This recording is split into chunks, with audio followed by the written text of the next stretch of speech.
മലരുകൾ വിടരുന്ന ചുണ്ടിൽ മധുരമാലൊഴുകുന്ന തേന.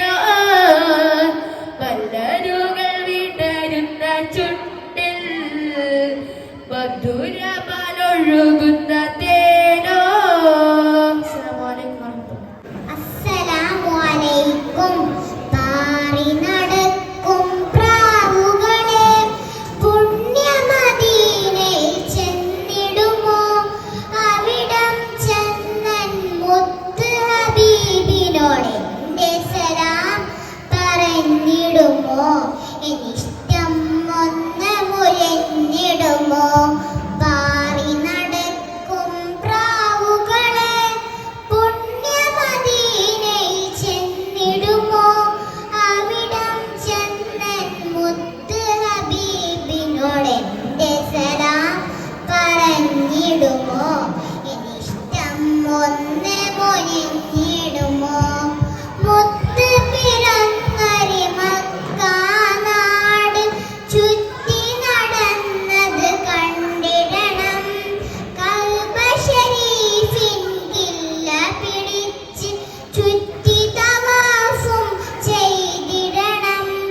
മുത്ത് പിറന്നൊരു മക്കാനാട് ചുറ്റി നടന്നത് കണ്ടിടണം. കൽബ ശരീഫിൻ കില്ല പിടിച്ച് ചുറ്റി തവാഫത്ത് ചെയ്തിടണം. ഹജറുൽ അസ്വദ് മുത്തിടണം. സംസം മുത്തിരി നുകർന്നിടണം.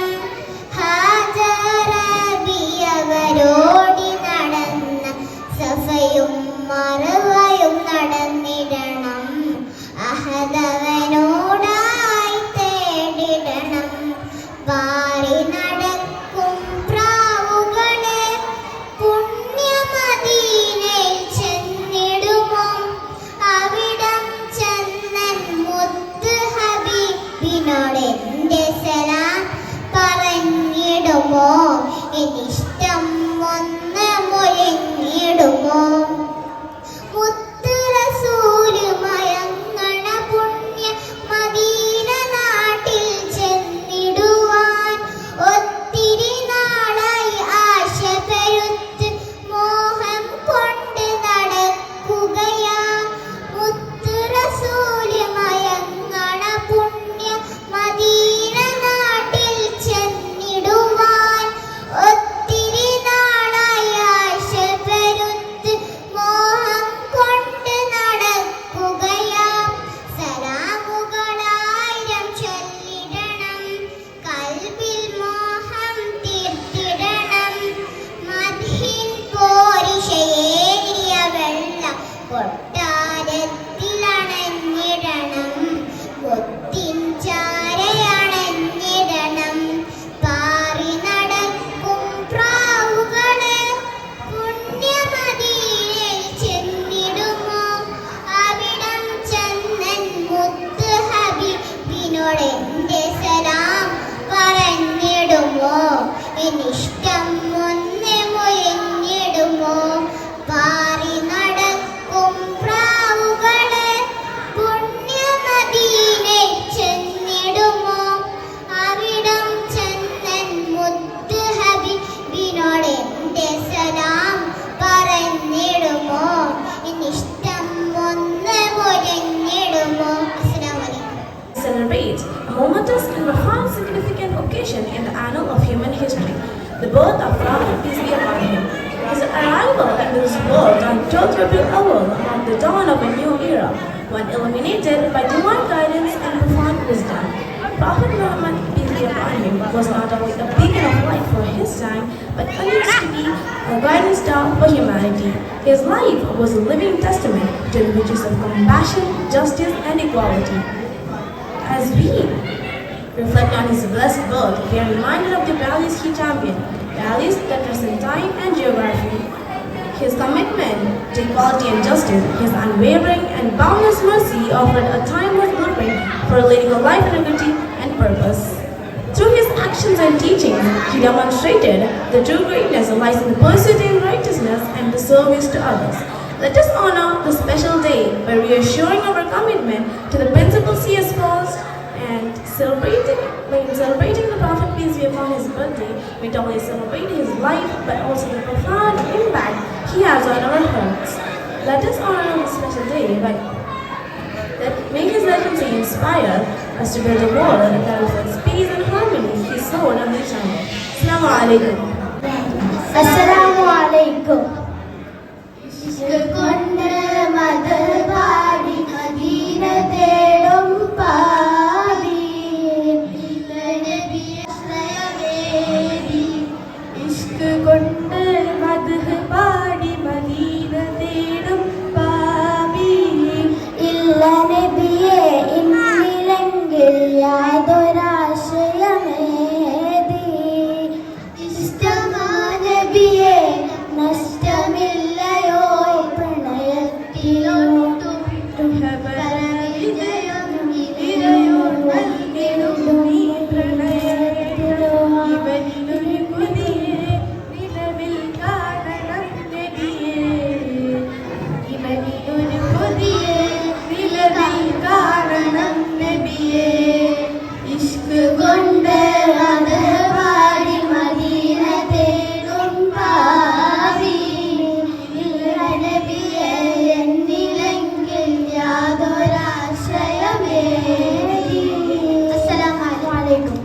അണയാനിവനുണ്ടൊരു മോഹം കാണാൻ എന്തുണ്ട് കാത്തു കാത്തിവൻ നിൽപ്പുണ്ട് കൊതി തീരാത്ത കാവ്യങ്ങൾ കേൾക്കാത്തവരായാരുണ്ട് ചിനാന ജിബാല ജമാല അജ്മലിലൂടെ വാഴ്ത്തുന്നു സബലോകയാനിധിയെ സബലോടിക്കുന്നളിയെ സന്മാർഗം സന്തോഷം സായുജ്യം നബിയെ തല്ലാത്ത സയ്യിദര് തളരുത മാണവര് നീ കാണാത്തൊരു ഗന്ധം ൊളികൾക്കാനന്ദം അകലെ മക്ക മരുമണ്ണിൽ ആ നിലാവിൻ്റെ പൂതന്നൽ അവരോട് ഇന്ത്യ അനുരാഗം അണയാനിവനുണ്ടൊരു മോഹം കാണാനൊരു വഴിയെന്തുണ്ട് കാത്തു കാത്തിവെന്നിൽപ്പുണ്ട് കൊതി തീരാത്ത കാവ്യങ്ങൾ കേൾക്കാത്തവരായാരുണ്ട് ചിനാന ജിബാല ജമാല അജ്മലിനൂറെ വാഴ്ത്തുന്നു സബലോക ജയാനിധിയെ സബമഴകിന്നുള്ളിയെ സന്മാർഗം സന്തോഷം സായുജ്യം പൂനബിയെ തരുളാട്ടൽ സയ്യിദര് തളരുന്ന മാണവര് നീ കാണാത്തൊരു ഗന്ധം തേനൊളികൾക്കാനന്ദം. അസ്സലാമു അലൈക്കും. അമ്പിളിച്ചേനുള്ള അമ്പർ മണമുള്ള ഇമ്പത്തരുളിയാൽ പൂത്ത് ഹജറ ദൂതരി പറയി ആദരപ്പൂവിൻ്റെ അഴകിലും തങ്കപ്പൂ തൂനരി ഹജറ സമ്പൂർണ്ണ നീർത്തിയിടം ഭൂമി ഹജറ യാഗങ്ങളെ സഹിച്ചവി ഹജറ അരുപോകത്തുന്ന പൂവങ്ക ഹജറ അഹദായ നാദേന സ്നേഹിച്ചു ഹജറ സംഘിൻ്റെ ചരിത്രത്തിലുണ്ട് ഹജറ സഫ മരുവ പതയിലും ബീബി ഹജറ. അസ്സലാമു അലൈക്കും. അൽഹംദുലില്ലാഹ് അസ്സലാത്തു വസ്സലാം അലാ റസൂലില്ലാഹ് വഅലാ ആലിഹി വഅസ്ഹാബിഹി അജ്മഈൻ. അമ്മാ ബഅദ്. അഊസു ബില്ലാഹി മിനശ് ശൈത്വാനിർ റജീം. ബിസ്മില്ലാഹിർ റഹ്മാനിർ റഹീം. റബ്ബി ഇശ്റഹ് ലി സദ്രി വയസ്സിർ ലി അംരി വഹ്ലുൽ ഉഖ്ദതം മിൻ ലിസാനി യഫ്ഖഹു ഖൗലി. റബ്ബി സിദ്നി ഇൽമാ. Respected elders and my dear brothers and sisters, my name is Rauha Fatima from grade 4. Today, I am going to tell a short speech on the topic, the early call to Islam. Islam is the religion of peace and harmony, was taught to us by the Prophet Muhammad ﷺ, the last and the final messenger sent to the whole mankind. prophethood at the age of 40, when Angel Jibreel alayhi salam came up with the first 5 revelations of Surah Al-Alaq to the cave Hira. Though the Nubuwwah or the prophethood began, the Risala to spread the message of Allah only began with the second revelation of Surah Al-Muddassir. The first one to accept the call to Islam was, from men's, Abu Bakr Siddiq radiallahu anha, his best friend. From women's, Khadija ibn Khuwaylid radiallahu anhu, his wife. And from young men's, Ali ibn Abu Talib, his cousin. Then Abu Bakr Siddiq radiallahu anha called Uthman ibn Affan, Abdurrahman ibn Auf, Talha ibn Ubaidullah, Zubair ibn Awwam. They became Muslims and were part of 10 people who were promised to have the garden of paradise. May Allah be pleased with them. Our beloved Prophet Muhammad was loved by the people of Makkah before the age of 40, and they called him As-Sadiq Al-Amin, the truthful and the trustworthy. Before the age of 40, he didn't talk to them about Islam. He was friends with them, he ate with them, he drank with them, he helped them, and he gave charity to them. He was the most responsible person in the entire city of Makkah. Friends, do you know when did Prophet Muhammad started calling the people to Islam? After the revelation of Surah Ash-Shura, وَأَنذِرْتُمْ عَشِيرَتَكَ الْأَقْرَبِينَ, which means warn your close relative. Then the Prophet Muhammad climbed the Mount Safa and called out, "O people of Quraysh!" They asked, "What's up, Muhammad?" The Prophet Muhammad said, "If I say there are horsemen at the foot of this mountain going to attack you, are you going to believe in me?" The disbelievers of the Quraysh said, "We have never heard any lies from you." The Prophet Muhammad said, "I am the messenger of Allah. Stop believing idols and believe Allah alone." Abu Jahl told, "We will fire you. Have you gathered us for this?" Now, do you know what was the further attitude of the people towards him? They offered him with wealth and ship in order to stop this mission and requested his uncle Abu Talib to convince him to accept the offer.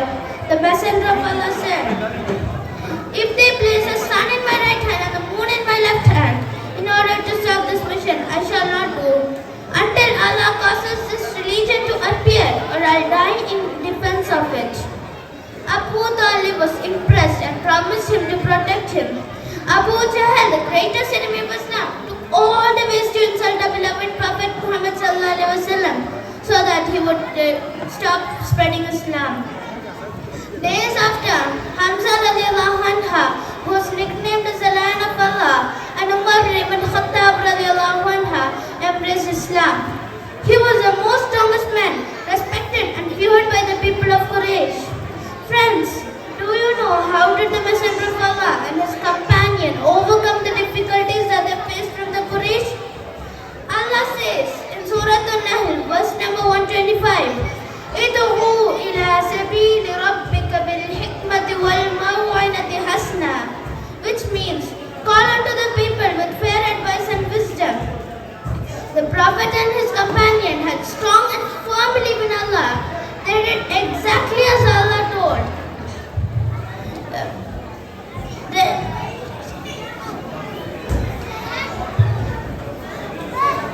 Assalamu alaikum. Subhanakallahumma wa bihamdika ashhadu an la ilaha illa anta astaghfiruka wa atubu ilaik. Assalamu alaikum. Jazakallahu khair. Assalamu